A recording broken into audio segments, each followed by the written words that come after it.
For the first time since 2011, East meets West. We are back at Istanbul Park. It's the Turkish Grand Prix back on the calendar. The 14th round of the season. So much news has happened since Imola. We cannot wait as the championship could be decided here for the Turkish Grand Prix. The Istanbul City Circuit, located in Turkey, hosts the 14th round of the Formula 1 season for 2020. Just 4 races remain in the Formula 1 campaign of this rescheduled year. For the first time since 2011, it's the Turkish Grand Prix, and it provides Lewis Hamilton with his first opportunity to win a 7th world title. In 2 weeks' time, we are off to Bahrain for the Bahrain Grand Prix. A week later, it's the Shakir Grand Prix on the Outer Loop circuit, followed by the Abu Dhabi Grand Prix on the 13th of December. Lewis Hamilton stands his first chance of winning the 2020 season. He sits on 282 points. Bottas is 197. If Hamilton scores more than 7 more points than Valtteri, he's a 7-time champion. Max Verstappen, well, he's in a battle of his own, really. So it's now looking between Daniel Ricciardo, Charles Leclerc, Sergio Perez, Lando Norris, Carlos Sainz, Alexander Albon, Pierre Gasly, all in the top 10, fighting for 4th in the championship.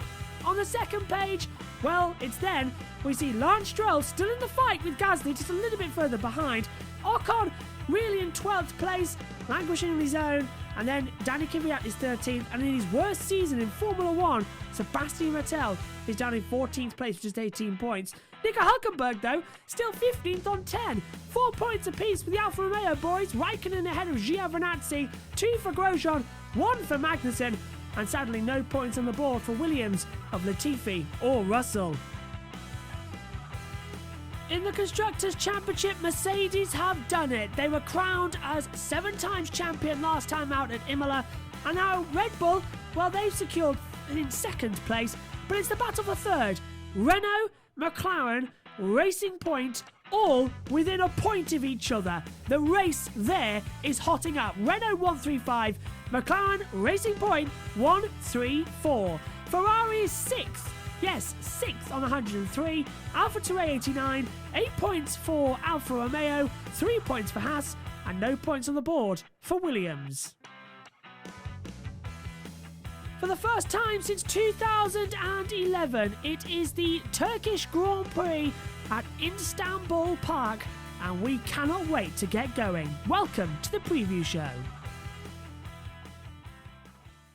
Hello everybody, welcome to the weekend preview for the Turkish Grand Prix for 2020. We haven't been here in 9 years. The 2011 race was the last to feature at this fantastic circuit. The drivers love it, the fans love it, the media even love it. The long sweep of turn 8 provides fantastic racing, and also the long drop into the last 2 corners always provides us with side-by-side action. The Turkish Grand Prix on the calendar is one of my favourites, and I'm so glad it is back.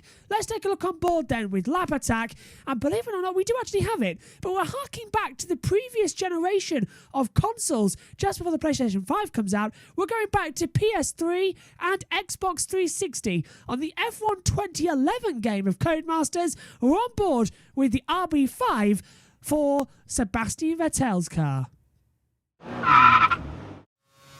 Let's take a look around the 5.338 kilometre circuit of Istanbul Park. 58 laps ahead of us, a lap record of a 120.770 set by one Pablo Montoya in 2005. Start the lap, head downhill, open up the DRS zone into the downhill braking zone for turn 1.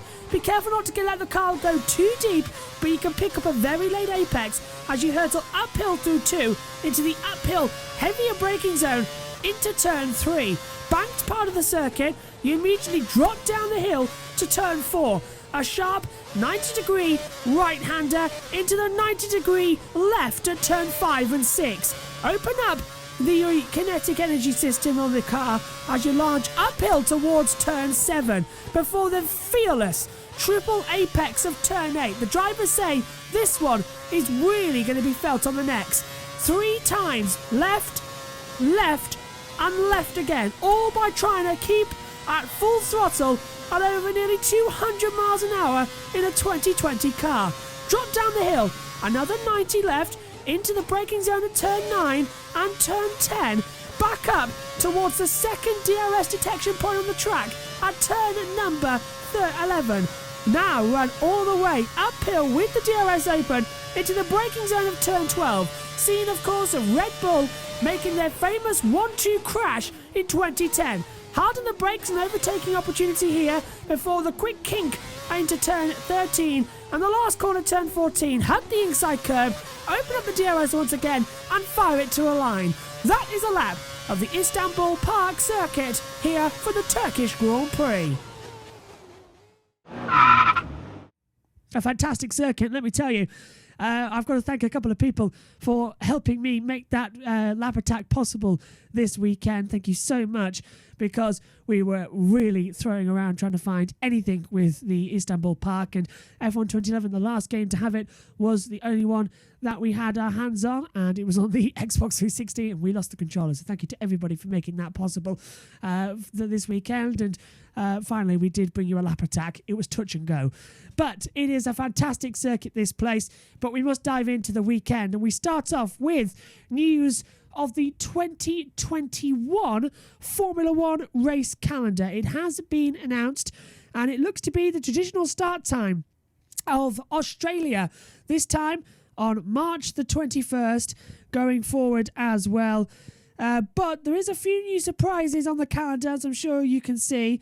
But if I just find the calendar, there will be more races than ever. The 2021 provisional calendar has place for 23 Formula One Grand Prix. There is currently a TBC in place of the Vietnam Grand Prix, which has been removed from the 2021 calendar as there is local politic issues going on there. So Vietnam may never happen, which means F1 2020's game of Bike Codemasters might be the only chance we ever get to see of that track. 5 pairs of back-to-back races though: Australia to Bahrain, Azerbaijan and Canada, France, Austria, USA, Mexico, and the addition of Saudi Arabia to Abu Dhabi. But yes, we'll just talk about Saudi Arabia. Announced on the calendar as the provisional race of the year in late November, and it will be a night race as well. So it's a day race for us here in the UK, but a night race over in Saudi Arabia. Many people saying, well, Saudi Arabia, with its track of human rights issues, maybe shouldn't hold a Formula One Grand Prix. But we have had Formula E race there and Dakar, and the motorsport event is still going on. It's divided a lot of people. Personally, I don't like the look of it, but it is a Grand Prix, and if they are at least trying to change in some way, shape or form, maybe motorsport washing isn't the best, but it's a step in the right direction. And hopefully we also see the addition of W Series to the 8 races of Formula One next year. We'll touch on that later on, but let's hope we get a race in Saudi Arabia there, as it is, of course, what we've seen in Formula E in the Jaguar I-Pace series of female guest drivers taking part at the Grand Prix in Saudi Arabia. So hopefully we see something going on there with W Series. Australia returns though as the traditional season opener. That will all take part on the March 21st date. So we do have a Grand Prix followed by Bahrain, as we said. 6 races though in 7 weeks, which is going to be quite interesting. We've had that done already. Europe and Russia, Singapore and Japan, that's going to be an amazing one. Saudi Arabia making its debut. Verstappen finally getting his race in the Netherlands. It's now slotted in just before the Italian Grand Prix and just after the Belgium Grand Prix as well. So that is going to be an absolute fascinating one going forward. That is the 2021 calendar. It's still all to be confirmed at the moment, but the British Grand Prix moved later on in July to avoid clashes with Wimbledon, as well, I believe, the Euros, which has been delayed. And don't forget, of course, we've got the Olympics next year as well. We've got loads of sporting event in 2021, and I can't wait to see it. So the provisional calendar To wrap it up, 21st of March, Australia. The 28th of March sees Bahrain. China is the 11th of April. A to-be-confirmed race on the 25th of April. That could be Portugal in Portimao. Then we go to Spain on 9th of May. 23rd of May, Monaco, same day as the Indy 500. Following further down, we see Azerbaijan on the 6th of June. Canada, currently penciled on the 13th of June. That clashes with the Le Mans 24 Hours, which means if that race does go ahead at that date, you might see some personnel changes here on the YouTube channel, as I'll be covering the Le Mans 24 Hour. So it might be up to Ian Birch and Megan Birch to take you through qualifying and free practice 3 on the Saturday, and you'll be seeing a very tired me on race day for Canada if that takes part. We'll run that as TBC.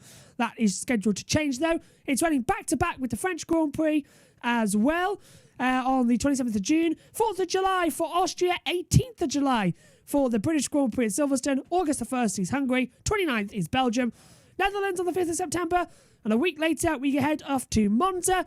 Week's break before Russia on the 26th. 3rd of October, Singapore. The 10th of October for Japan. Looking forward to that race, I can tell you. Before going on to America on the 24th. 31st of October, Halloween. We're in Mexico. Day of the Dead. It's going to be fantastic there. Then we go to Brazil on the 14th of November. Currently provisionally at the Sao Paulo. So that means Interlagos remains on the calendar, which is great news for every Formula One fan.